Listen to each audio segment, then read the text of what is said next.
বলতো দিদি, গঙ্গার ছেলের নাম কি? গঙ্গার ছেলে আছে? কই আগে তো শুনিনি। ভূপেন হাজারিকা। কি? গানটা শুনিসনি? বারবার তো বলেছে গঙ্গা আমার মা। বলতো দিদি, শিব ঠাকুর আর বাচ্চা ছেলের মধ্যে মিল কোথায়? দুজনেই খালি গায়ে থাকে। না না, এক জায়গায় ভোলে বাবা আর আরেক জায়গায় ওলে বাবা।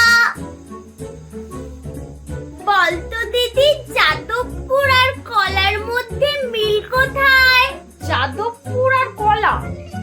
কোথায় যাদবপুর আর কোথায় কলা? কি বলছিস? এটাও জানিস না?